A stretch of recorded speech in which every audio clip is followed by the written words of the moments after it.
Autre avantage du format RAW, c'est le fait qu'il n'utilise pas une compression dite destructive. Vous avez probablement déjà vu dans tous les menus de votre appareil photo le fait que vous pouvez choisir, quand vous sélectionnez le mode JPEG, différentes tailles d'image, ça c'est une chose, mais aussi différentes qualités et différents niveaux de compression.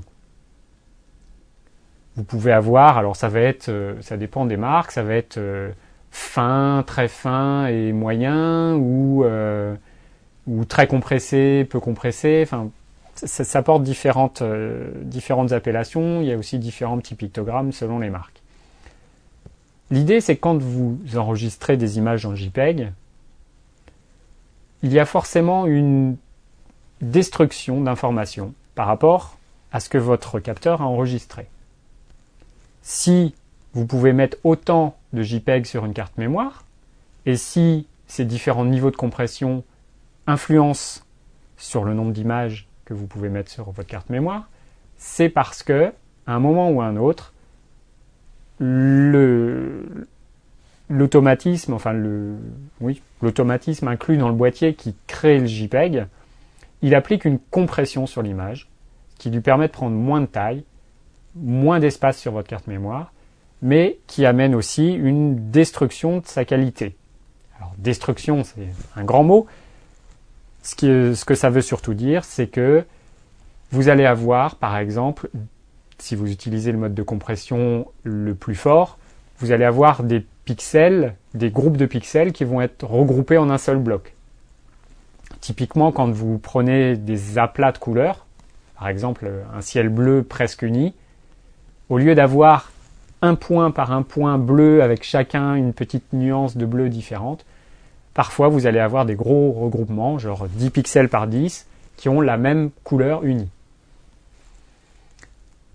Si vous utilisez la qualité la plus fine, donc la compression la moins forte, ça se voit très très peu et ça va se voir sur des agrandissements assez grands, assez importants.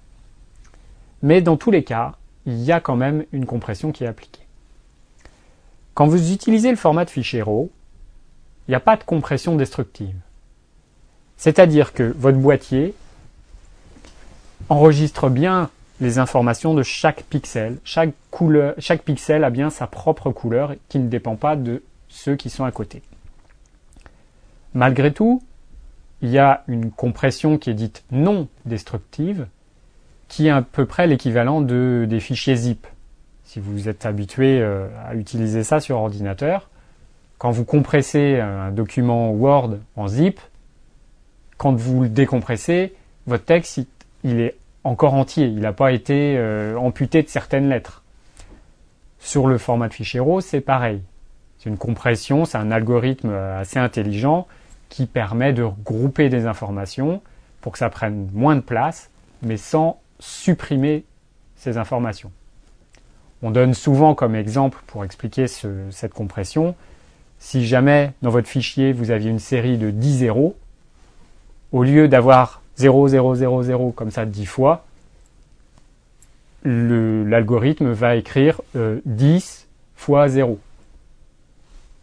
Et ça, par exemple, ça va prendre 4 caractères, alors que pour enregistrer vos 10 zéros d'affilée, il en faudrait 10. Voilà, c'est très schématique. Ce qu'il faut comprendre, c'est donc que le RAW compresse non destructivement. Ça permet de réduire un petit peu le poids du fichier par rapport à l'absence de compression, mais surtout, chaque pixel a bien sa valeur de couleur indépendante, ce qui vous permet d'avoir la meilleure qualité possible de votre appareil. Si jamais vous avez dans l'idée de faire des agrandissements assez importants, naturellement, dirigez-vous vers ce format de fichier. Il y a encore plein d'autres avantages, je continue.